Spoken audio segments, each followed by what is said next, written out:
হৃদের থাপ্পড় খেয়ে বাসায় ফিরে কান্নাকাটিতে হুলস্থুল পাকিয়ে রেখেছে মায়া।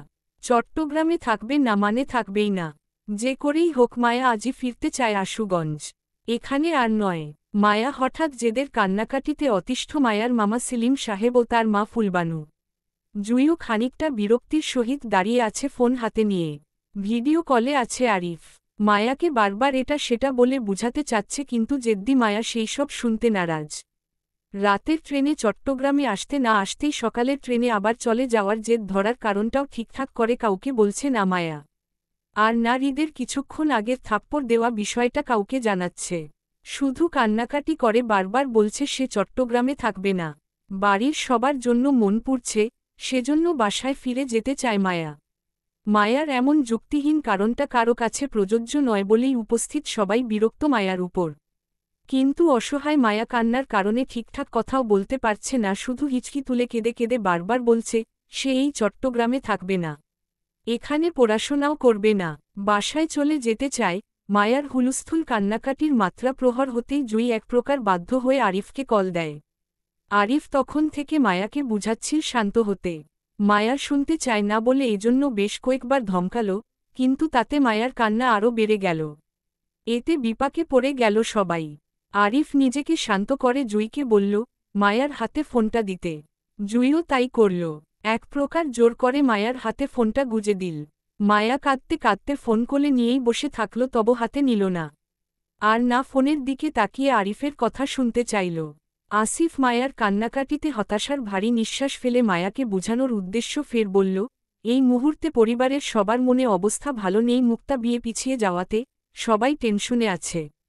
তাই এখন যদি মায়া পড়বে না বলে জেদ করে বাসায় ফিরে যেতে চায় তাহলে মায়ার বাবা মা আরও টেনশনে পড়ে যাবে। তখন দেখা যাবে টেনশনে টেনশনে মায়ার বাবা যদি অসুস্থ হয়ে পড়ে তখন কি মায়ার কষ্ট লাগবে না? আরিফের বুঝদার কথাগুলো মায়ার মনে ধরতেই মায়ার কান্নাকাটি খানিকটা কমে আসল। কোল থেকে ফোনটা হাত তুলে মুখ বরাবর ধরল, ধীরে মাথা নাড়িয়ে বুঝাল মায়ার ভীষণ কষ্ট লাগবে। আসিফ হালকা হেসে মায়াকে ফের বুঝিয়ে বলল, আরিফ চট্টগ্রামে কয়েকদিনের মধ্যে ফিরে আসবে। তখন মায়ার ট্রান্সফারের বিষয়ে কথা বলবে কলেজে। এখন কান্নাকাটি না করতে। মায়া কান্না কমে আসলে উত্তর করল, সত্যি তো, ট্রান্সফার করাবে আমাকে, পরে মন বদল করবে না তো? আরিফ হেসে উঠে মায়াকে আশ্বস্ত করে বলল, সত্যি আমার মন বদল হবে না। আগে ভাইকে চট্টগ্রামে আসতে দে, তারপর ট্রান্সফার করাবো। ততদিন লক্ষ্মী মেয়ের মতো থাকবি, নানুকে জ্বালাবি না কেমন? মায়ার কান্না সম্পূর্ণ থেমে গিয়ে হাতের উল্টো পিঠে চোখের পানি মুছতে মুছতে বলল, আচ্ছা আচ্ছা ভাই, রাখছি। তোরা ফ্রেশ হয়ে কিছু খেয়ে নে। কান্নাকাটি করে চোখে মুখের কি অবস্থা করেছিস তুই? মুখের মাস্কটা পর্যন্ত খুলিসনি। যা আগে গিয়ে ফ্রেশ হ, আজকে কলেজে যাওয়ার দরকার নেই। সারারাত জার্নি করেছি, খেয়ে দে, একটু ঘুমাবি কেমন? আচ্ছা আচ্ছা, নানুকে ফোনটা দে। হাত বাড়িয়ে ফোনটা ফুলবাবু হাতে দিতে দিতে চোখ মুছতে মুছতে উঠে দাঁড়ালো মায়া। তিনি ফোনটা হাতে নিয়ে আরিফের সঙ্গে কথা বলতে বলতে ছুটল রান্নাঘরের দিকে, আপাতত সবার জন্য চা করতে। সেলিম সাহেব সোফায় বসা ছিল। মায়ার কান্না থেমে যেতে দেখে মায়ের কাছে চা চাইল। মায়ার ড্রয়িং রুমে থেকে উঠে নিজেদের রুমের দিকে যেতেই মায়ার পিছন পিছন জুইও গেল। মায়ার রুমে ঢুকে মাথার হিজাব আর মাস্ক খুলতেই জুইয়ের চোখে দৃশ্যমান হল হৃদের থাপ্পড় দেওয়া লাল দুটো গাল, যেখানে স্পষ্ট 5 আঙ্গুলের ছাপ বসে গিয়ে ফুলে আছে খানিকটা। মায়ার গালে অবস্থা দেখেই আতঙ্কের ন্যায় মৃদু চিৎকার করে উঠল জুই। তৎক্ষণাৎ এগিয়ে গিয়ে মায়ার মুখোমুখি দাঁড়িয়ে মায়ার গাল দেখে অস্থিরতায় প্রশ্ন করতে লাগল একটার পর একটা। মায়ার গাল দেখে জুই চট করে বুঝে ফেলল কেউ মায়াকে নির্দয়ভাবে মেরেছে। কে বা কারা মায়াকে এমনভাবে মারল জানতে চাইলে প্রথমে মায়া বলতে চায়নি হৃদের নামটা। কিন্তু জুইয়ের ব্ল্যাকমেইল করে আরিফের ভয় দেখাতেই গোড়গোড় করে সবটা বলে দিল মায়া। বিনা কারণে হৃদের মায়াকে আঘাত করাটাও পছন্দ হল না জুইয়ের। সেজন্য জুই বেশ অনেকটা চেতে গেল হৃদের উপর। রাগের মাথায় ছুট এটা সেটা বলে হৃদকে গালমন্দও করল। কখনো হৃদের মুখোমুখি হলে অবশ্যই জানতে চাইবে কেন মায়াকে এমনভাবে মারল সেটা। সেদিনকার মতন জুই বা মায়া কেউ আর কলেজে যায়নি। সারারাত জার্নি করার পর সারাদিন ঘুমিয়ে কাটালো দুই বোন।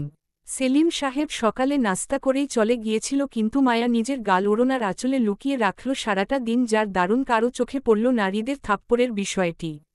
আর না মায়া কাউকে জানালো হৃদ ওকে মেরেছে সেটা। জানাশোনার মধ্যে শুধুমাত্র জুঁইই জানত ব্যাপারটা। তবে সেদিনকার মতন মায়া আর হৃদ দুজনের কারো সঙ্গেই দেখা হলো না একে অপরের।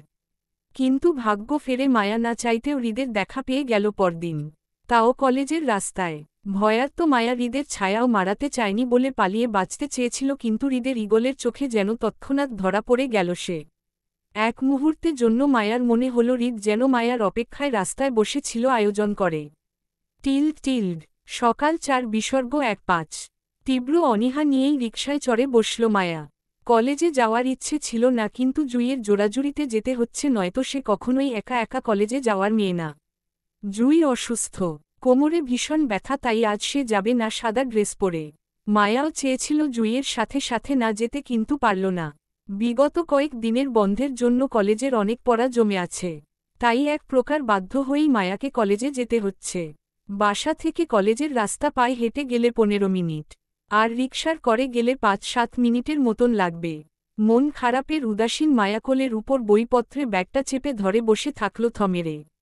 রিকশা চলল আপন গতিতে, চেনা পথ চেনা অলিগলি, কোনো কিছুই অজানা নয়। মূলত কয়েকদিনের বন্ধে পড়াশোনা প্রতি অমনোযোগী ছাত্রী মতন আশপাশটা চোখ বুলাচ্ছিল উদাসীনতায়। দেখতে দেখতে হঠাৎই চমকে উঠার ন্যায় আতঙ্কে দ্রুত রিকশা হুট তুলল। মুখে মাস্ক ঠিক করে তৎক্ষণাৎ রিকশা পিছনে মাথাটা এলিয়ে লুকিয়ে পড়ল, চোখ হিচে বন্ধ করে কারো ভয়ে। আর মনে মনে আল্লাহ নাম জবতে জবতে দোয়া করতে লাগল যাতে সেই মানুষটার সম্মুখে ধরা না পড়ে যায়। উত্তেজিত মায়ার মনের দোয়া একটা সময় মন থেকে মুখের বুলি হয়ে আওড়াতে লাগল মৃদুস্বরে। মায়ার চলন্ত রিকশা হঠাৎ থেমে যেতেই ধ্যান ভাঙ্গে ওর। উত্তেজনায় মায়া মনে করল হয়তো ও কলেজ গেইটে পৌঁছে গেছে, তাই আশেপাশে চেক না করেই আতঙ্কের ন্যায় লাফিয়ে রিকশা থেকে নেমে ভাড়া মিটিয়ে কাঁধে ব্যাগ ঝুলিয়ে তৎক্ষণাৎ ছুটল সামনে। দ্রুত পা চালিয়ে পরপর কয়েক কদম হাঁটা মধ্যেই আকস্মিক মায়ার কাঁধের ব্যাগটা পিছন থেকে কেউ টেনে ধরতেই আটকে যায় মায়া। কেউ হেয়ালি গলায় সুর তুলে বলে, কি ম্যাডাম, এত তারা কিসের, কই যান? আমাদেরকেও একটু সময় দিয়ে যান। পরিচিত কণ্ঠে কানে আসতেই মায়া ভয়ার্ত হয়, চোখ মুখ হিচে বন্ধ করে নেয়। নত মস্তিষ্কের পিছনে ফিরেই মৃদু গলায় আওড়ায়, ছাড়ুন, আমি কলেজে যাব। মায়ার কথায় খানিকটা কপাল কুঁচকে আসে হৃদের। তীক্ষ্ণ গলায় বলে, ছাড়ুন মানে? এখনও তো ধরাধরিই করলাম না, ছাড়ব কেন? হৃদের কথায় নাক ছিটকাল মায়া। ছি, কি বাজে আপনি! ব্যাগ ছাড়ুন আমার, যাব আমি। মায়ার কথায় হৃদের হাতটা আরও শক্ত হয়ে আসে মায়ার ব্যাগে। হৃদ মায়ার ব্যাগ টেনে নিজের মুখোমুখি দাঁড় করাতে করাতে বলল, অবশ্যই ছাড়ব ম্যাডাম, তার আগে আপনার সাথে আমার হিসাব নিকাশ শেষ করি, তারপর। শুনলাম আপনি নাকি আমাকে অমান্য করে চলেন, আমার পিছনে বাজে কথা বলেন। ঘটনাটা কি সত্যি? হৃদের পরপর আচরণের মায়ার ভয় সাথে সাথে রাগও হচ্ছে ভীষণ। কেন হৃদ বারবার মায়ার পিছনেই লাগতে আসে সেটা আজও বুঝতে পারেনি মায়া। কিসের এত শত্রুতামি হৃদের সাথে মায়ার তাও জানে না। তাই রাগান্বিত মায়া খানিকটা তেজ দেখিয়ে হৃদকে শুধাল, বেশ করেছি, বলেছি, দরকার পড়লে আরও বলবো। আপনি আসলেই একটা বাজে মানুষ। ব্যাগ ছাড়ুন। মায়ার তেজ দেখানোটা হৃদের বরাবরই পছন্দ না, তাই হৃদ রাগে কটমট করে মায়ার ব্যাগ ছেড়ে তৎক্ষণাৎ মায়ার দুহাত বাঁধে হৃদের এক হাতে মধ্যে আসিফকে ডেকে বলল, আসিফ, আমার বন্দুকটা দে তো। দেশদ্রোহী বাঁচিয়ে লাভ নেই। আমার এলাকায় থেকে আমার নামি বদনাম করার বিষয়টা হজম হচ্ছে না। সব রাজাকার বংশ আজই মেরে সাফ করে ফেলব। আমাকে বাজে বলা আজই বের করছি। দে বন্দুক, দে আমার। হৃদের কথায় তৎক্ষণাৎ জি ভাই উত্তর করে ছুটল আসিফ। চোখের পলকে গাড়ি ডেস্কে থেকে বন্দুক নিয়ে হাজির হল হৃদের সামনে। মায়া আসিফকে হৃদের হাতে বন্দুক তুলে দিতে দেখে ঝোড়োঝোড়ো করে কেঁদে উঠল তখনই। আসিফ চমকে উঠে মায়ার দিকে তাকালেও হৃদ বিরক্তি চোখে আশেপাশে তাকায়। সকাল হওয়ায় আশেপাশে মানুষজন বেশ আছে। মায়া এমন মরার কান্নায় রাস্তায় সিন ক্রিয়েট হতে পারে বলে হৃদ তৎক্ষণাৎ ধমক লাগায় মায়ার উদ্দেশ্য। এই মেয়ে, চুপ চুপ চুপ, মরার কান্না করছো কেন? আমি কিছু করছি? হ্যাঁ, চোখে এত পানি আসে কোত্থেকে? চুপ করো, নয়তো এই বন্দুকের সব কয়টা গুলি তোমার পেটে চালান করব এক্ষুনি। চুপ। মায়া ঠোঁট কামড়িয়ে কান্না আটকাতে চায়, কিন্তু চোখ দিয়ে অনর্গল পানি ঝরছে হৃদের হাতের বন্দুকের ভয়ে। এই প্রথম কারো হাতে বাস্তবিক বন্দুক দেখল মায়া, তাও ওকেই মারতে। সাংঘাতিক না বিষয়টা? অবশ্যই সাংঘাতিক।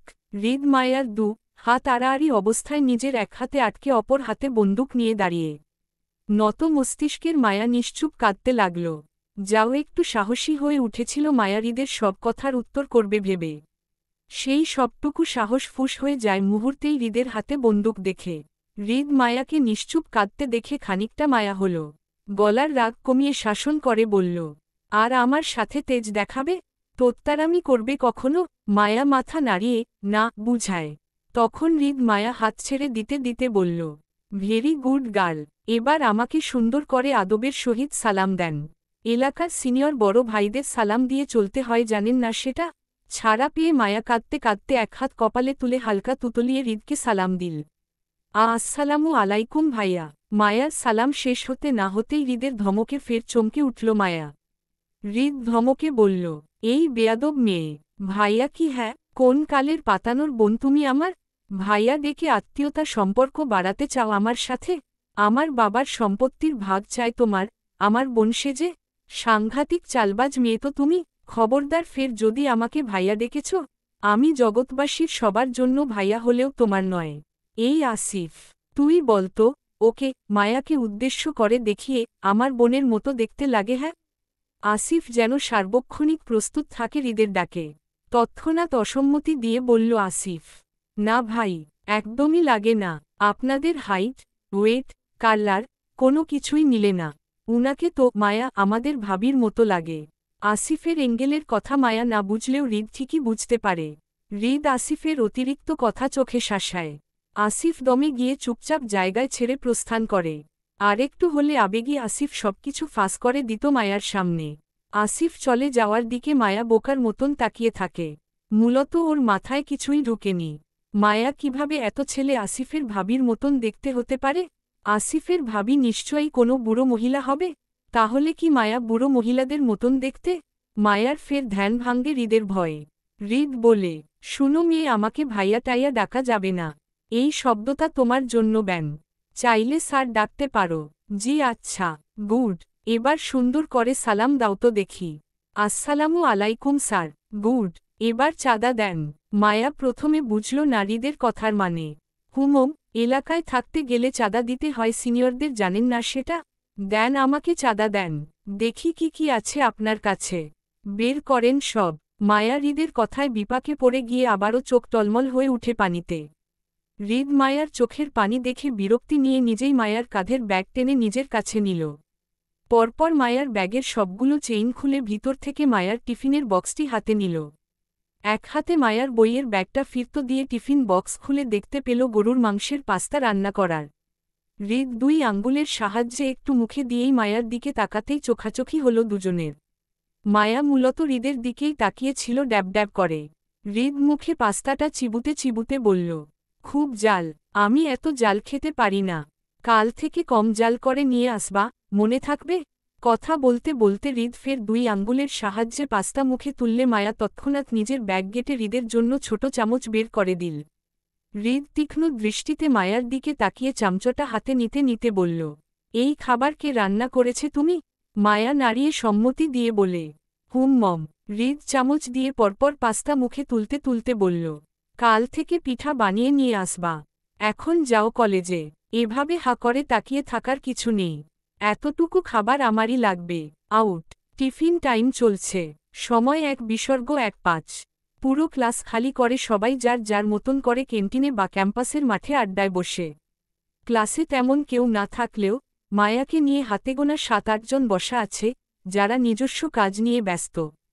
তাদের মাঝে মায়াও একজন। বিগত কয়েক দিনের বন্ধের ক্লাস নোট সংগ্রহ করছে মায়া শ্রেয়ার খাতা দেখে লিখে।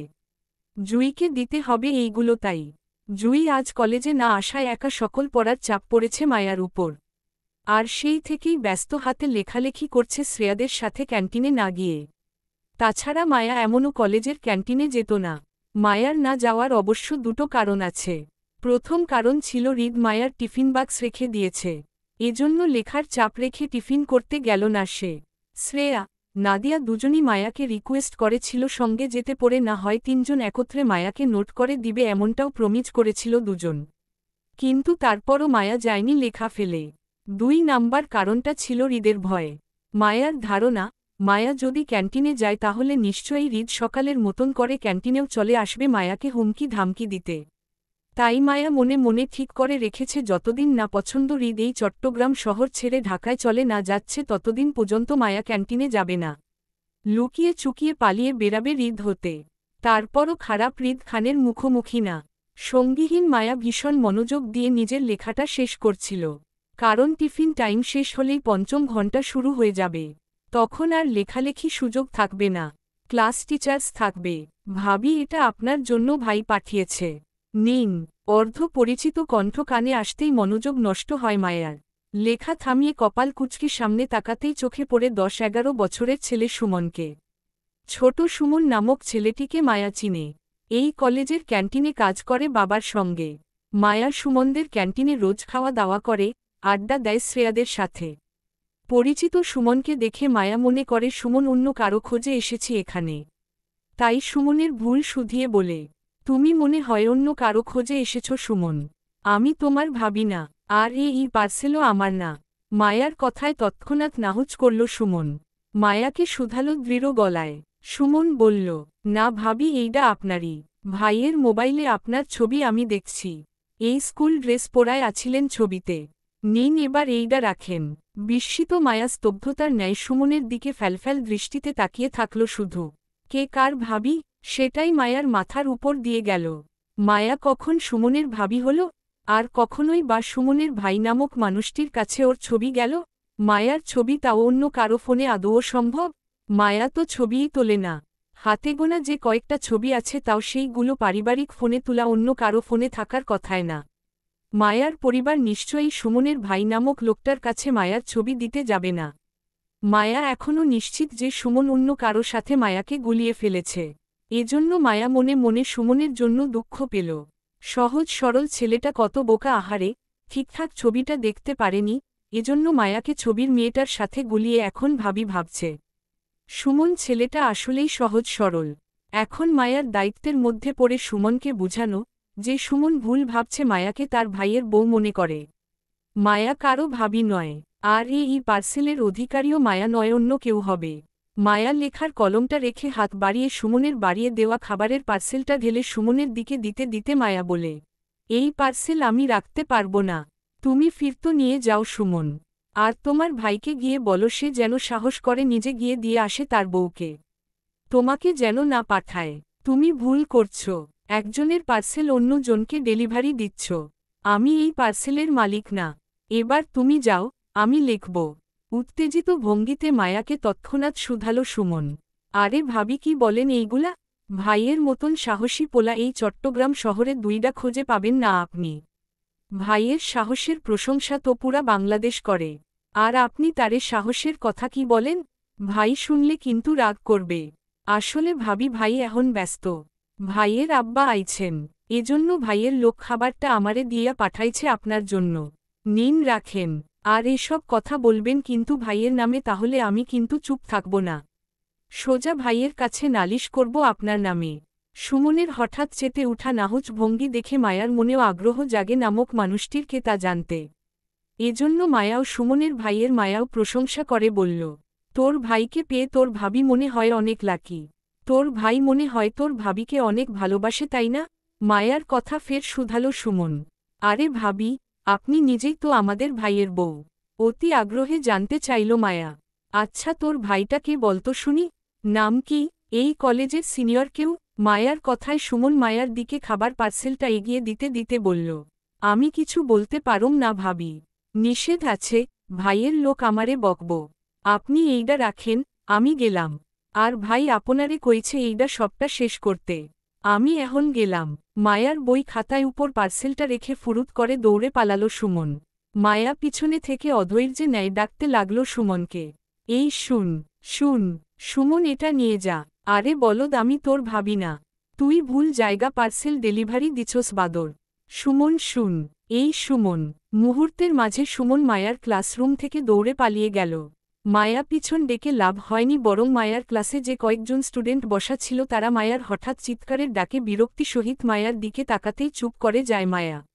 নিশ্চুপ ভঙ্গিতে পার্সেলের প্যাকেট হাতে নিয়ে কিছুক্ষণ বসে থেকে দ্বিধা নিয়ে একটা সময় প্যাকেট খুলে বের করল চিজি পাস্তার সঙ্গে বড় বড় গলদা চিংড়ি মাছ ভাজা। সাথে ফ্রেশ পানির বোতলও হয়েছে। বিস্মিত মায়ার খাবার দেখেই মতো বদলায়। খাবারগুলোর দুটোই খুব প্রিয় মায়ার। পছন্দের খাবার সামনে পেয়ে লোভ সামলাতে পারল না মায়া। তৎক্ষণাৎ বই খাতা গুছিয়ে ছুটল ক্যান্টিনে শ্রেয়াদের উদ্দেশ্য। দুই বান্ধবীদের নিয়ে এইগুলা ভাগাভাগি করে খাবে সে। এখানে এমনই অনেক খাবার আছে। এত খাবার মায়ার একা পক্ষে শেষ করা সম্ভব নয়। খাবারগুলো নিয়ে মায়া মাঠ পেরিয়ে ক্যান্টিনের দিকে যেতে মনে মনে আরও একবার ভেবে নিল, অন্য খাবার যেহেতু মায়া খেয়ে নিচ্ছে তাই এই খাবারের বিল আজ যাওয়ার সময় মসজিদে দান করে দিবে। তাহলে আর মায়ার গুনাহ হবে না। তাছাড়া মায়া এখন এই খাবারের মালিককে কোথায় খুঁজবে? যার খাবার সে যদি ঠিকঠাক ডেলিভারি দিতে না পারে তাহলে মায়ার কি দোষু? মায়া কি ইচ্ছা করে খাবারগুলা রেখেছে নাকি? বরং এই খাবারগুলো জোরপূর্বক মায়াকে চাপিয়ে দেওয়া হয়েছে। যেহেতু মায়াকে চাপিয়েই দেওয়া হয়েছে সেহেতু মায়া এই খাবারগুলো কেন ফেলে দিয়ে নষ্ট করবে? এতে মায়ার পাপ হতে পারে। তার চেয়ে বরং মায়া এই খাবারগুলো খেয়ে দিয়ে ভালো পুণ্যের কাজ করবে। কলেজ ছুটির পরপরই মায়া সবার সাথে বের হল। গেইট পার হয়ে রাস্তায় আসতেই আচানক দেখা হয়ে গেল রাকিবের সঙ্গে। রাকিবের হঠাৎ সাক্ষাৎকারে অস্তিত্বে পড়ে গেল মায়া। আজ জুই নেই বলে একটু বেশি ইতস্তত বোধ করল সে। মূলত রাকিব কলেজের এদিকটায় বসা ছিল। মায়াকে কলেজ হতে বের হতে দেখে এগিয়ে আসল। মায়ার সাথে কৌশল বিনিময় করল। জুইকে না দেখে জানতে চাইল জুই কোথায়। মায়া দ্বিধায় জানাল জুই আসেনি। জুই না আসার সংবাদে আকাশের চাঁদ হাতে পাওয়ার ন্যায় খুশি হয়ে গেল রাকিব। চকচক করার ন্যায় খুশিতে আবদার জানাল মায়াকে আজ বাড়িতে পৌঁছে দিবে সে। মায়া নাহুচ করল। রাকিব বিনয়ের সঙ্গে ফের মায়ার কাছে অনুরোধ করাই মায়া রাজি হল। কিন্তু রাকিবের সঙ্গে এক রিকশা করে যেতে হবে ভেবে মায়া কৌশলে রাকিবকে জানাল মায়া আজ হেঁটে বাসায় যাবে। রিকশা করে যাবে না, কারণ রাস্তা মোড়ে মায়ার কাজ আছে, কিছু নোটপিণ্ড করতে হবে তাই। মায়া ভেবেছিল হেঁটে যাওয়ার কথা শুনে রাকিব হয়তো মায়া সঙ্গে যেতে চাইবে না বা নিষেধ করবে। কিন্তু মায়ার ধারণা ভুল করে রাকিব তাতেও রাজি হয়ে গেল মায়ার সঙ্গে যাবে বলে। শ্রেয়ার পারিবারিক গাড়ি আসতে ও চলে যায়। নাদিয়াকে উল্টো রাস্তায় রিকশা ধরে যেতে হয়। নাদিয়াও চলে যেতে মায়াকে একা করে। নিশ্চুপ মায়া হাঁটা ধরলে রাকিবও পা মেলায় মায়ার সাথে। ভালোবাসার মানুষকে পাশে পেয়ে বেশ উৎফুল্লতা দেখা যায় রাকিবের কথায়। মায়ার পাশাপাশি হাঁটতে হাঁটতে কথার ফুলঝুরি ফুটে মুখে। নিশ্চুপ মায়া অস্তিত্বে পড়ে রাকিবের কথার হু হ্যাঁ উত্তর করছে শুধু। রাস্তার মাঝেই অনাকাঙ্ক্ষিতভাবে আবার দেখা হয়ে গেল হৃদের সাথে। আর তাতেই মায়া আতঙ্কের ন্যায় রাকিবে বরাবর হয়ে নিজেকে আড়াল করতে চাইল হৃদের কাছে ধরা পড়ে যাওয়ার ভয়। মূলত রাস্তার ওপাশেই হৃদ দাঁড়িয়ে আছে তার বাবার সাথে। আশেপাশের অনেক মানুষ ভিড়ও রয়েছে। হয়তো ইলেকশনে সেমিনার জন্য এই ভিড়। মায়া মনে করল হৃদ মায়াকে দেখেনি। আর তাতে মায়া চুপিসারে কেটে পড়বে নিজের আড়াল করে। মায়ার এই ধারণাটা ভুল প্রথম করে হৃদ হঠাৎই শান্ত চোখ ঘাড় ঘুরিয়ে তাকালো রাস্তা এপাশে মায়ার দিকে। তৎক্ষণাৎ চোখাচোখি হয়ে গেল দুজনের। আতঙ্কিত মায়া তৎক্ষণাৎ নিজেকে আরও গুটিয়ে নিল রাকিবের পিছনে। হৃদ খুবই শান্ত স্বাভাবিক দৃষ্টিতে মায়াকে কয়েক সেকেন্ড দেখে ফের ঘাড় ঘুরিয়ে নেয়। আর তাকালো না। মায়া অবশ্য চুপি চুপি বেশ কয়েকবার তাকিয়েছিল হৃদের দিকে। মূলত হৃদ মায়ার কাছে চলে আসে কিনা সেটা দেখতে। কিন্তু হৃদকে আসতে না দেখে স্বস্তির হয় মায়া। তবে বেশ বিরক্ত হয় মায়া এই ভেবে যে হৃদ খান যখনই চট্টগ্রামে আসে তখন কেন এই কলেজের রাস্তা তাকে দেখা যায়? কেন এই লোকের কি বাড়িঘর নেই? নিজের বাড়ির ঘর ফেলে কেন রাস্তায় পড়ে থাকে সেটাই বুঝে না মায়া। সেদিনকার মতন মায়ার সাথে হৃদের আর দেখা হয়নি। মায়া বিকালে যখন কোচিংয়ের গেল তখনও না। তবে রাকিবের সঙ্গে দেখা হয়েছিল। যেহেতু রাকিবও ওই কোচিংয়ে পড়ায় তাই রাকিবের সঙ্গে দেখা হওয়াটাও স্বাভাবিক ছিল। কিন্তু পরদিন সকালে আর না বিকালে। গোটা দিনটায় হৃদের সাথে মায়ার দেখা হয়নি। মায়া হৃদের ছায়াও দেখেনি কলেজের রাস্তায়। এতে মায়া খুশিই হয়েছিল, মনে করেছিল হৃদ আবার ঢাকায় ফিরে গেছে। এখন মায়া শান্তিতে কয়েকদিন চট্টগ্রামে থাকতে পারবে। তারপর হৃদের ফিরার আগে আগে মায়া আশুগঞ্জ চলে যাবে। এতে হৃদ খান আর মায়াকে খুঁজে পাবে না।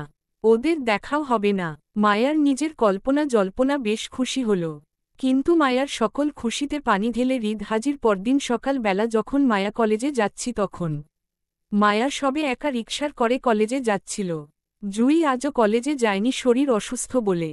আকস্মিক ঘটনায় মায়া রিকশা হঠাৎই থেমে মায়া ঝুঁকে পড়তে নিলে রিকশার হুড চেপে নিজেকে বাঁচায় পড়ার থেকে। উত্তেজিত মায়া স্বাভাবিক হওয়ার আগেই কেউ একজন গাড়ি থেকে নেমে মায়ার হাত চেপে ধরল শক্ত করে। আকস্মিক ঘটনায় মায়া কিছু বুঝার আগেই তৎক্ষণাৎ টান পড়ে মায়ার হাতে। মায়া ঝুঁকে পড়ে রিকশা থেকে নামে কারো টানাটানিতে। মায়া রিকশা থেকে নামতে নামতে উত্তেজিত ভঙ্গিতে আওড়াল, আরে হো, আরে হো, কে আপনি? আমাকে কোথায় নিয়ে যাচ্ছেন? ছাড়ুন বলছি, ছাড়ুন। আগমনকারী লোকটা পিছনের পিঠ নজরে আসলো মায়ার। লোকটা মায়াকে তখনও টেনে নিয়ে যাচ্ছে নিজের গাড়ির দিকে। মায়া চিৎকার করে লোকটা হাত হতে নিজেকে ছাড়াতে টানাটানি করতে লাগল অনবরত। গাড়ির মুখোমুখি হতে ড্রাইভিং সিট হতে বের হয়ে আসলো আসিফ। আসিফকে দেখেই আত্মা উড়াল দেওয়ার জোগাড় হলো মায়ার। মায়ার বুঝতে আর বাকি রইল কে মায়াকে এমন চিন্তায়কারীর মতো টেনে নিয়ে যাচ্ছে। আসিফকে দেখেই ভয়ে আতঙ্কে চিল্লাচিল্লি থেমে গেল। তবে হৃদের ভয় কেঁদে উঠল তখনই।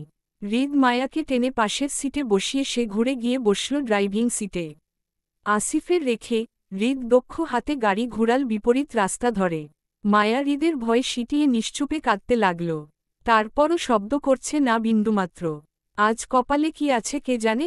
এই লোক এমনই রাগান্বিত অবস্থায় মায়াকে কোথায় নিয়ে যাচ্ছে তাও বুঝতে পারছে না মায়া। হয়তো মায়াকে আজ মেরে ফেলবে। তারপর বস্তা ভরে কোনো নদী ফেলে দেওয়ার জন্য মায়াকে এমন চিন্তায় করে তুলে এনেছে মাঝ রাস্তা থেকে হৃদ। নিজের মরার কথা চিন্তা করতেই মায়ার কান্নার বেগ আরও বাড়ে। আজ কলেজে আসার সময় জুঁইকে বকে এসেছিল মায়া। এজন্য জুঁইয়ের জন্যও মায়া লাগছে। মায়া যদি জানত আজ ওর শেষ দিন তাহলে কখনোই জুঁইকে বকে আসত না, বরং আদর করে শেষ বিদায় নিয়ে আসত। ব্যাগপত্র গুছিয়ে সিএনজি করে চট্টগ্রাম রেলস্টেশন নামল আরিফ। পিছন দুই বোন বসা, মায়া আর জুঁই। সঙ্গে আছে বৃদ্ধ ফুলবানু। আরিফ ভাড়া মিটিয়ে পিছনে আসতে সিএনজি থেকে নেমে দাঁড়ালো দুই বোন। একটু পিছনে দাঁড়িয়ে জায়গায় দিল আরিফকে। নম্রতার সহিত আরিফ নানুমার হাত ধরে গাড়ি থেকে নামিয়ে দাঁড়ালো করাল সাইডে। তারপর নিজের বাকি জিনিসপত্র নামানোর জন্য মাথা নোয়ালো সিএনজি ভিতরে।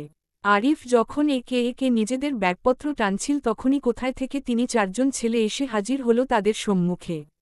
ভদ্রতা দেখিয়ে ফুলবানুকে সালাম জানিয়ে দৃষ্টি আকর্ষণ করল আরিফের। গলার সুর পেয়ে লাগেজ রেখে আরিফ পিছনে ফিরতেই চোখে দৃশ্যমান হল স্বল্প পরিচিত লোকদের। আরিফ চিনে তাদের, প্রায় দেখা সাক্ষাৎ হয় তাদের সাথে রাস্তাঘাটে বা ভার্সিটির ক্যাম্পাসে। এমনকি মায়ার কোচিং সেন্টারেও যাতায়াত আছে তাদের। তবে ছেলেগুলো বখাটে নয়, ভদ্র মার্জিত পরিবারের ছেলে এরা। রাজনৈতিক করে, কিন্তু ভালো ছেলে কাতারে পড়ে। আরিফ সে এলাকায় থাকে, সেই এলাকারই ছোট ভাই এরা। আসসালামু আলাইকুম আরিফ ভাই, কোথায় যাচ্ছেন আপনি? ওয়ালাইকুম সালাম, এই তো বাড়িতে যাচ্ছিলাম আর কি। তা তোমাদের কি খবর? হঠাৎ এখানে কেন তোমরা? সামনের ছেলেটির নাম তপু, মূলত সেই সালাম দিল আরিফকে। তপু নামক ছেলেটি সরল হেসে ভদ্রা দেখিয়ে আরিফের হাত থেকে ব্যাগটা নিতে চেয়ে হাত বাড়িয়ে বলল, এই তো ভাই ঢাকা যাচ্ছিলাম। হৃদ ভাইয়ের পরিবার ঢাকায় আছেন, উনাদের পারিবারিক বিয়ে বলে আমাদেরকেও যেতে দাওয়াত করেছেন। সেখানেই যাব ট্রেনে করে আমরা। তবে যাওয়ার পথে দেখলাম আপনারা এখানে দাঁড়িয়ে, তাই এগিয়ে আসলাম আর কি। দিন ব্যাগগুলা আমাদেরকে দিন আরিফ ভাই, আমরা নিয়ে যাচ্ছি। এই শফিক, বাকি ব্যাগগুলা বের করতো গাড়ি থেকে তোরা। তপু নামক ছেলেটির আদেশে বাকি ছেলেগুলাও তাই করল। আরিফকে হঠাৎ আগত ছেলেগুলার সঙ্গে বেশ সখ্যতা দেখিয়ে কথা বলতে দেখে কপাল কুঁচকে আসে মায়ার। আরিফ সচরাচর বাহিরের মানুষের কাছ থেকে সাহায্য নেয় না যখন সঙ্গে মায়া বা জুঁই থাকে। বোনদের সেফটি কথা ভাবে তাই।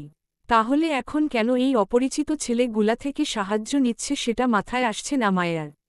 আরিফ সবাইকে তাড়া দিয়ে স্টেশনের প্ল্যাটফর্মের দিকে হাঁটল। অনলাইনে কাটা টিকিটগুলো মোবাইল দেখিয়ে কাউন্টার থেকে কাগজের টিকিট নিতে হবে বলে। ততক্ষণে জুঁই ফুলবানু বেগমকে ধরে এগিয়ে গেল স্টেশনের প্ল্যাটফর্মে রাখা চেয়ারগুলোতে বসতে। মায়া তাদের পিছনে, হাতে ছোট খাটো কাপড়ে ব্যাগ, কাঁধের একপাশে ঝুলছে মেয়েলি ছোট ব্যাগ।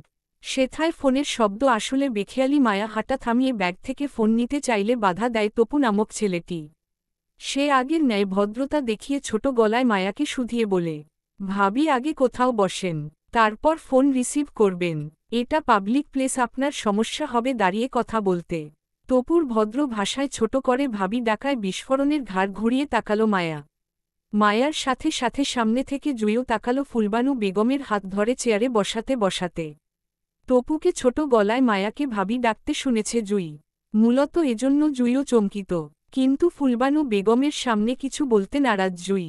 বিস্ফোরণের মায়া কিছু বলবে তখনই শফিক নামক ছেলেটি প্ল্যাটফর্মের চেয়ারের পাশে ব্যাগগুলো রাখতে রাখতে মায়াকে বসার জায়গা দেখিয়ে তপু নেয় সেই ভদ্রতা দেখিয়ে ছোট গলায় বলল, ভাবি আপনি এই চেয়ারটাতে বসুন।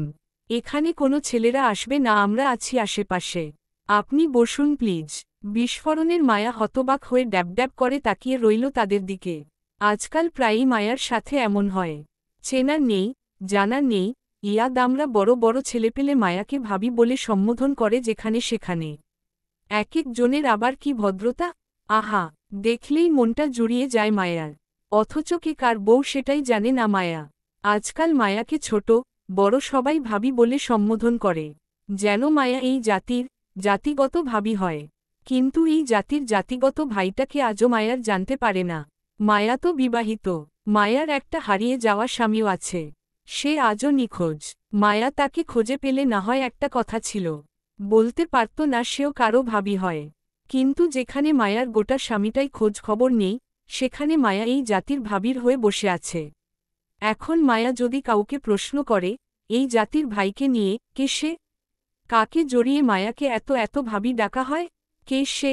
তাহলে সবাই একটাই উত্তর আসে, আমাদের ভাই। ভাবি। উৎসুক মায়া ফের প্রশ্ন করে, আপনার ভাইটাকে? তাদের উত্তর, আপনার স্বামী। ভাবি। থমথমে খেয়ে মায়া এর বেশি প্রশ্ন কাউকে করতে পারে না, কারণ বাকি প্রশ্ন করার আগেই বাকিরা গায়েব হয়ে যায়। মানে এক কথায় মায়াকে এড়িয়ে চলে যায় মায়ার সম্মুখ থেকে। হতাশায় মায়া আজকাল ডিপ্রেশনে ভুগছে।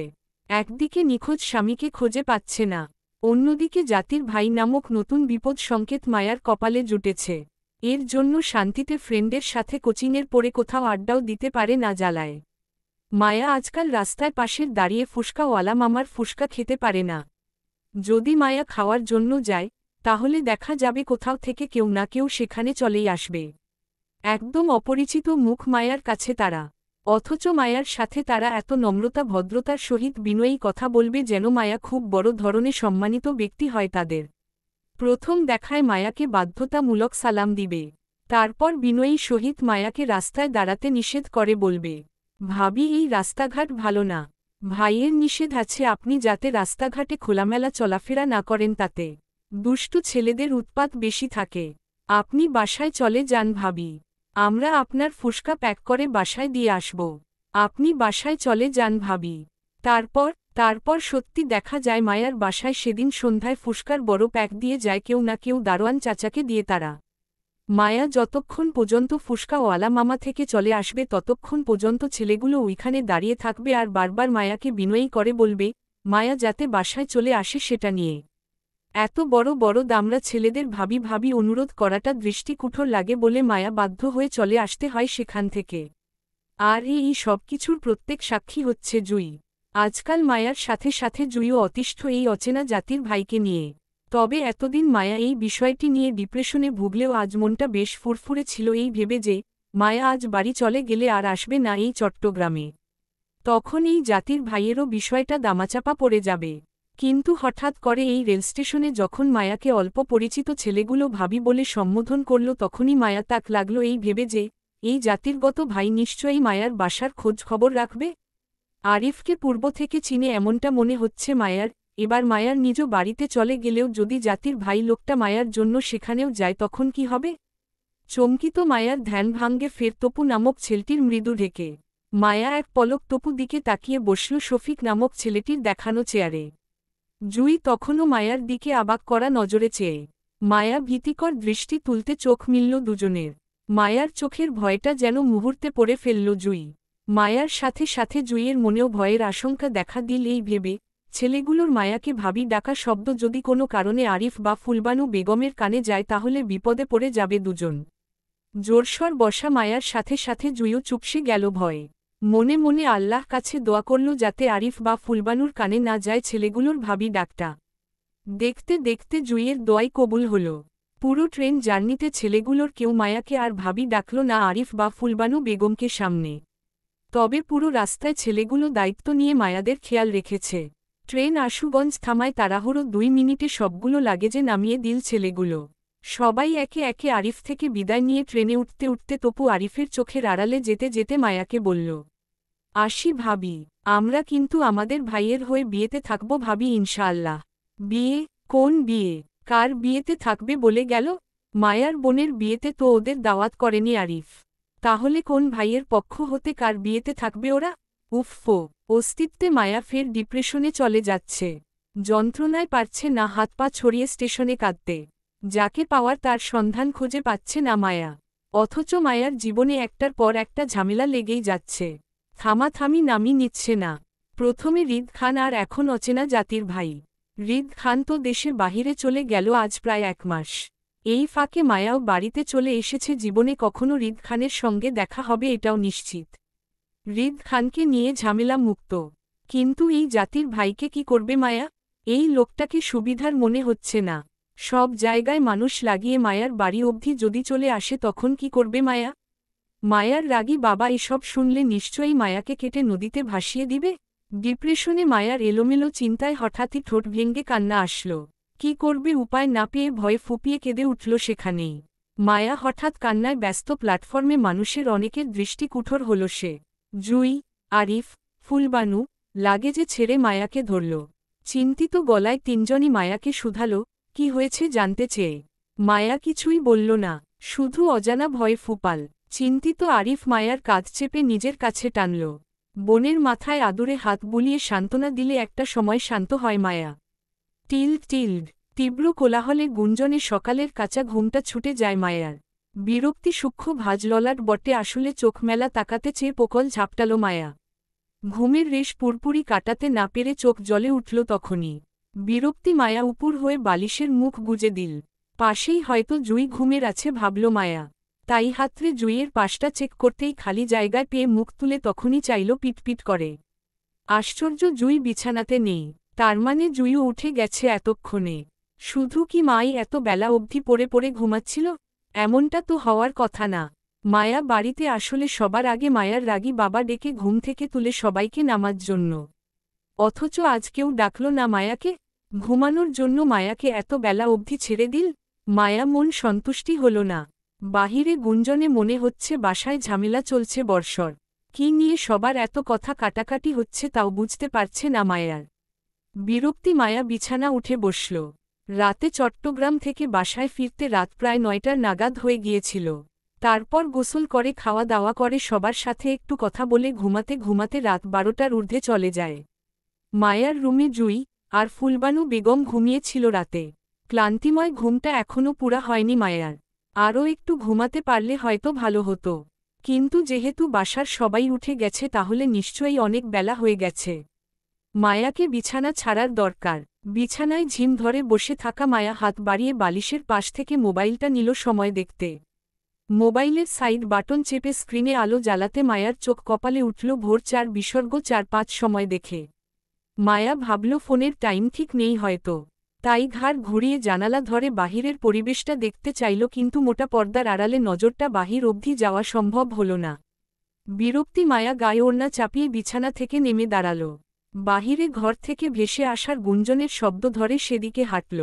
পা থামল পরিবারের চিন্তিত চেহারা আর বড় বোনের হিচকি তুলা কান্দন মুখটা দেখে। চোখে ঘুম পলক ঝাপটাতে গায়েব হল মায়ার।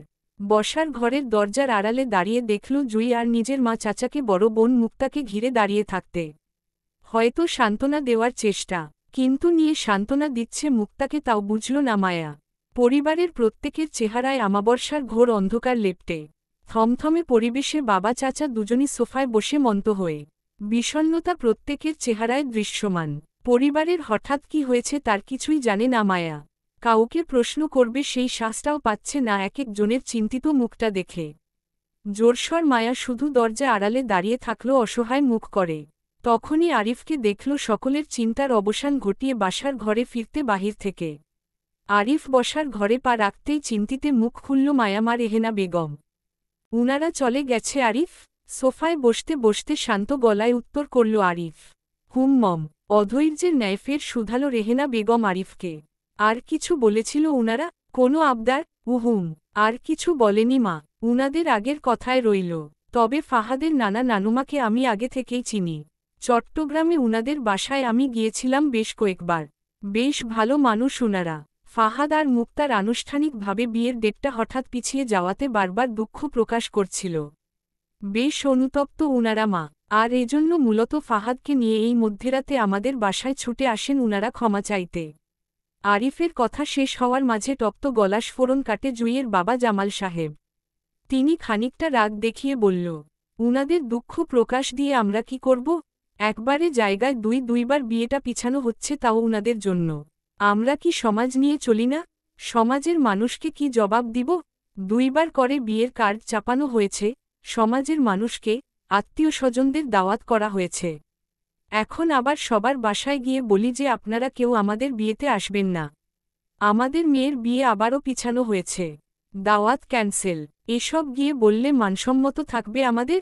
সমাজের মানুষের কাছে আমরা হাসির পাত্র হয়ে উঠব। উনাদের যদি এতই সমস্যা থাকে তাহলে না করার উনাদের ছেলেকে বিয়ে। আমরা কি উনাদের পায়ে পড়ে আছি মেয়ে বিয়ে দেওয়ার জন্য? দিব না এমন বাড়িতে মেয়ে বিয়ে।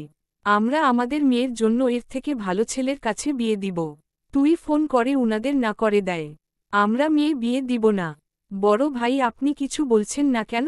চাচার কথায় ডুকরে কেঁদে উঠল মুক্তা। জামাল সাহেব তখনও রেগে।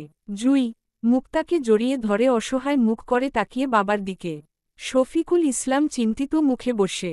পরিস্থিতি ফ্যাসাদে তিনি। একদিকে মেয়ে, অন্যদিকে সমাজ। তাছাড়া ভাইয়ের কথাও ফেলের নয়। বিয়ের কার্ড দিয়ে দ্বিতীয়বারের মতন সমাজের মানুষ ও আত্মীয় স্বজনদের দাওয়াত করা হয়েছে। এখন যদি সবাইকে নিষেধ করা হয় তাহলে অবশ্য মানুষ হাসাহাসি করবে উনাদের মেয়ের ভাগ্য নিয়ে। পরিস্থিতিতে জটিলতা বুঝেতেই চমকে উঠে মায়া। বুঝতে পারে বোনের বিয়েটা আবারও পিছিয়ে গেছে, কিন্তু কেন তা এখনও জানতে পারেনি মায়া। হয়তো ফাহাদের সঙ্গে তার পরিবারের লোকও এসেছিল মায়াদের বাসায়। খুব সম্ভবত ফাহাদের বৃদ্ধ নানা নানি এসেছিল। আরিফের কথায় তো তাই বুঝল মায়া। সারারাত না ঘুমিয়ে হয়তো এই মিটিং করেছিল সবাই কিভাবে কি করবে। মায়া ঘুম থেকে লেট উঠায় ফাহাদের পরিবারের সঙ্গে দেখা হয়নি। কিন্তু মুক্তা বিয়েটা আবারও কেন পিছানো হয়েছে সেটাই বুঝতে পারছে না মায়া। অসহায় আর কৌতূহল মায়া দ্বিধা কাটাল আরিফ। ছোট বোন মুক্তাকে এক পলক দেখল। পরিস্থিতির চাপে পড়ে সেই তখন থেকে নীরবে কেঁদে যাচ্ছে মেয়েটা। না নিজের পরিবারকে কিছু বলতে পারছে আর না ফাহাদকে দোষ দিতে পারছে। সব দোষ মুক্তা নিজের ভাগ্য দিল। আজ ভাগ্যের জোরে এই অবস্থানে দাঁড়িয়ে মুক্তা টেনশন বাড়িয়ে দিয়ে বাবা সম্মতি জানালো ছোট চাচার কথায়। তিনি বললেন, জামালের কথাটা ফেলে নয় আরিফ। একবারে জায়গায় দুইবার করে বিয়েটা পিছানোতে সমাজের মানুষ হাসাহাসি করবে আমাদের মেয়ের উপর। পরিস্থিতি যাই হোক, এতে আমাদের মেয়ের কোনো দোষ নেই। আমরা আমাদের মেয়েকে হাসির পাত্র বানাতে চাই না সমাজের সামনে। বিয়ের কার্ডে চাপানো তারিখেই বিয়ে হবে মুক্তার, তবে অন্য কারো সাথে। আমরা মেয়ে বিয়ে দিব না। তুমি ফাহাদের পরিবারকে এই কথাটা জানিয়ে দাও আরিফ। বাবার গম্ভীর মুখের কথায় আতঙ্কে হয়ে উপস্থিত সদস্যরা। মায়া ভীতু দৃষ্টিতে বোনের দিকে চেয়ে অপরাধী নেয়। মুক্তার কান্না বেগ আরও বাড়ে। এবার ফুপানো থেকে মৃদু শব্দ কানে বাজছে সবার। আরিফ পরিস্থিতির জটিলতা বুঝে গোপনে দীর্ঘশ্বাস ত্যাগ করল। বাবা চাচাকে উদ্দেশ্য করে বলল, সমাজের কথা চিন্তা করার দরকার নেই কাকা।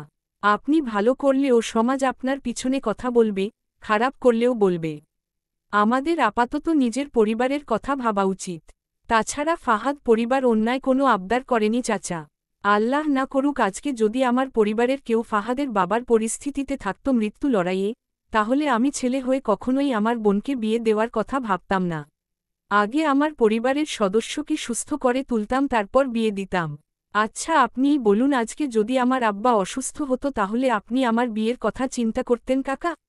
করতেন না নিশ্চয়ই। ঠিক তেমনি ফাহাদের পরিবারের হঠাৎ অ্যাক্সিডেন্ট। ফাহাদের মা সুস্থ হলেও আঙ্কেল এখনও অসুস্থ।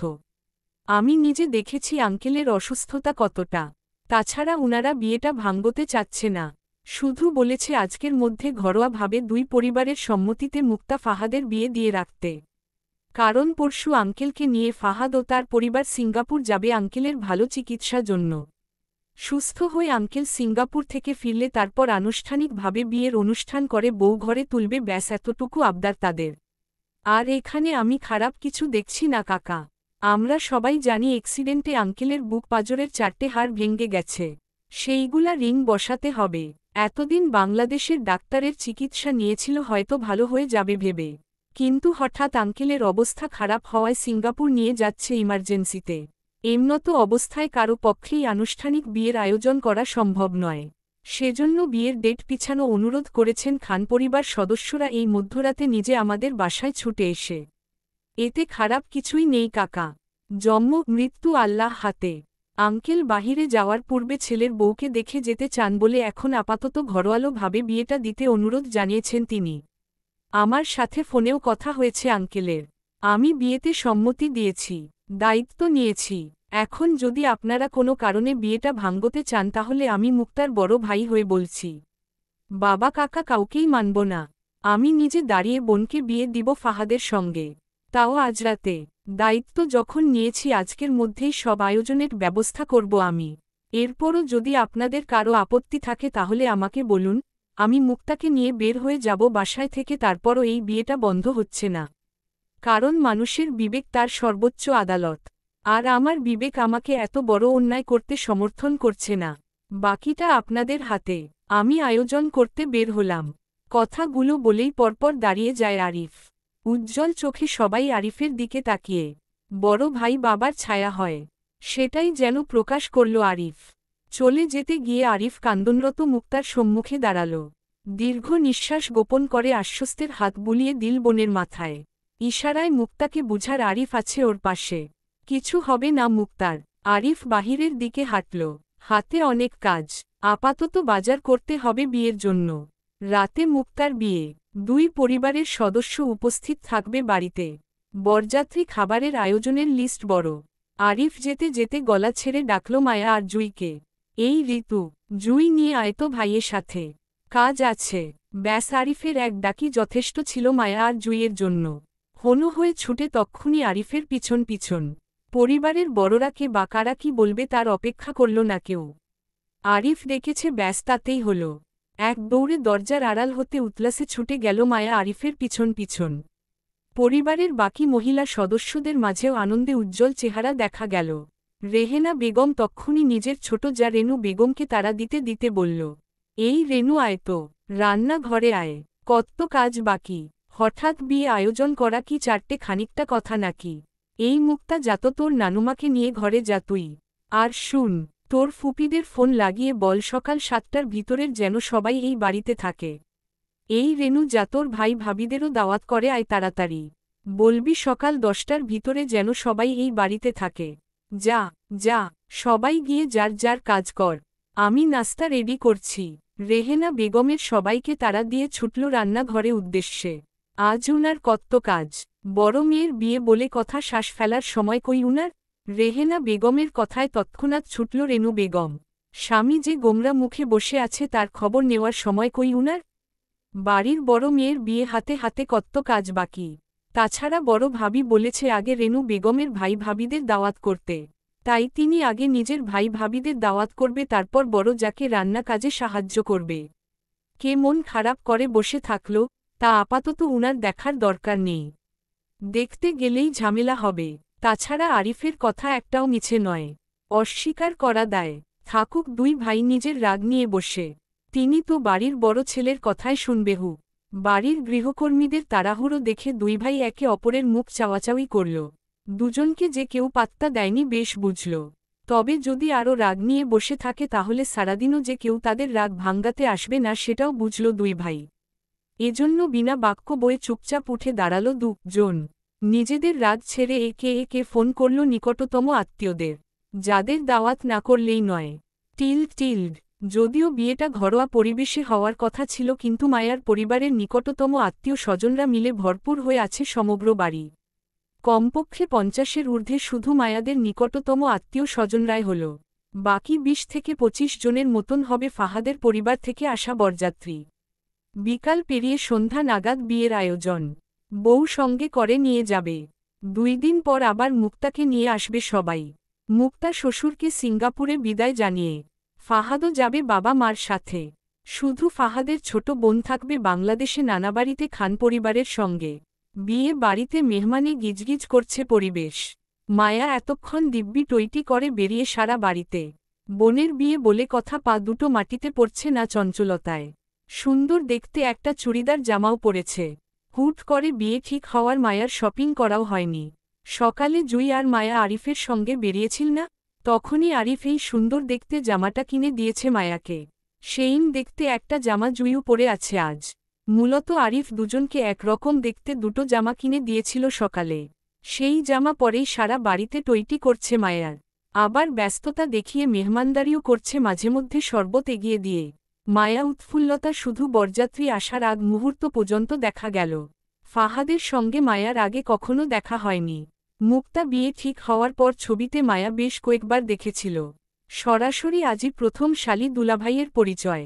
কিন্তু সেই পরিচয় বিস্ফোরণ ঘটল হৃদের দাদা দাদির উপস্থিতি দেখে। দিন দুনিয়া ভুলে সর্বনাশ ঘটিত দৃষ্টি ফেলে তবদা খেয়ে চেয়ে থাকল শুধু আরাফ খানের দিকে মায়া। আরাফ খান তখনও বরে পিছনে মানে ফাহাদের সঙ্গে দাঁড়িয়ে কথা বলায় ব্যস্ত।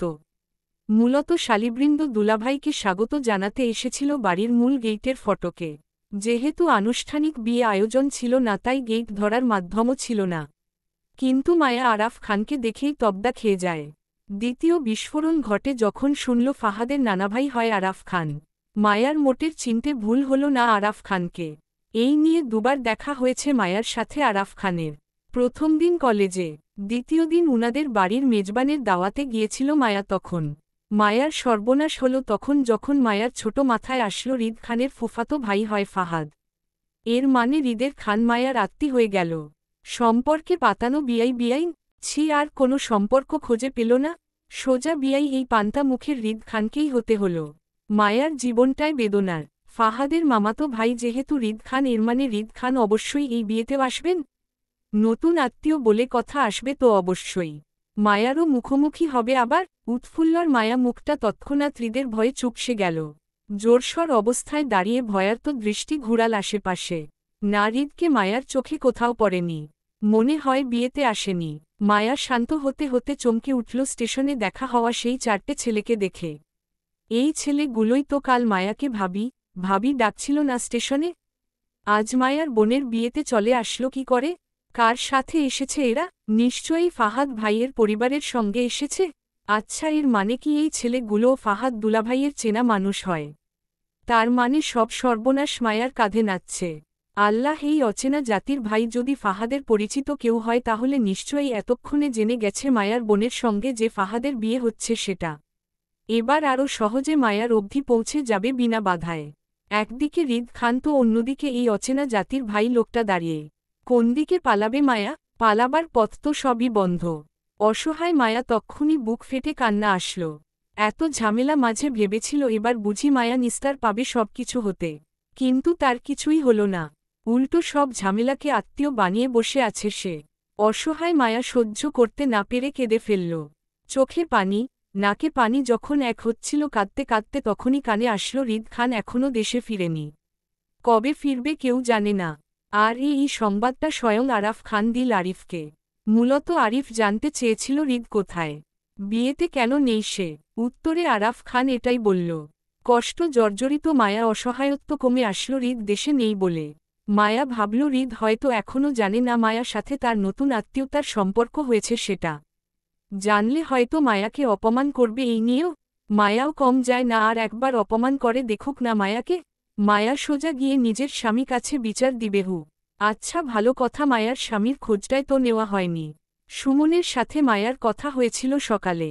সুমন বলেছে বাবা হাফেজ সাহেবের সঙ্গে কথা বলে মায়ার স্বামীর নাম ঠিকানা জোগাড় করে দিবে আজ রাতে মধ্যে। সেই থেকে মায়া ফোনটা হাতে হাতে নিয়ে ঘুরছে এত ব্যস্ততা মাঝেও। যদি সুমন ফোন দেয় সেই আশায়। মায়ার নিখোঁজ স্বামী খুঁজে পাওয়া নিয়ে প্রশ্ন এবার যায় কিছু হোক না কেন। মায়া হাফেজ সাহেব থেকে নিজের নিখোঁজ স্বামীর ঠিকানা নিবে। হাফেজ সাহেব লোকটা কেমন ইচ্ছাকৃতভাবে মায়াকে ওর স্বামী খোঁজ দিতে চাইছে না। মায়ার ফোন ধরে না। রাতে সুমন ফোন করুক। সঠিক তথ্য দিতে না পারলে দরকার পড়লে কালই একবার নরসিংদী চলে যাবে মায়া। তারপর এবার হারিয়ে যাওয়া স্বামীর ঠিকানা চাই। অন্তত ওই গম্ভীর মুখ্যর পাষাণ হৃদ খানকে টক্কর দেওয়ার জন্য হলেও মায়ার গুন্ডা স্বামীকে চাইহু। সুন্দরভাবেই বিয়েটা সম্পন্ন হয় ফাহাদ আর মুক্তার। বড় বোনের বিদায় বেলা মা চাচিদের সে কি কান্না।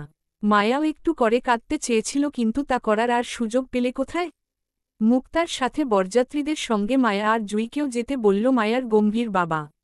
মায়া অবশ্য প্রথমে যেতে চায়নি, এজন্য ভাইয়ের পিছন পিছন ঘুরঘুর করছে কতক্ষণ। কিন্তু লাভ হয়নি জুইয়ের জন্য। জুইয়ের এক কথা মায়া না গেলে সেও যাবে না কোথাও। অসহায় মায়া রাগী দুঃখে জুইয়ের সাথে কথা বলা বন্ধ করে দিল। বাবা চাচাদের আদেশে সুন্দর করে গিয়ে গাড়িতে উঠে বসল মুক্তার পাশে।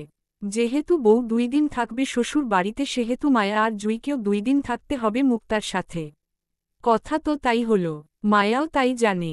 কিন্তু মায়া মুক্তার সঙ্গে না যাওয়ার প্রধান কারণ ছিল মায়া কাল নরসিংদী যেতে চেয়েছিল সুমনদের বাড়ি, যেটা জুইয়ের জন্য সফল হয়নি।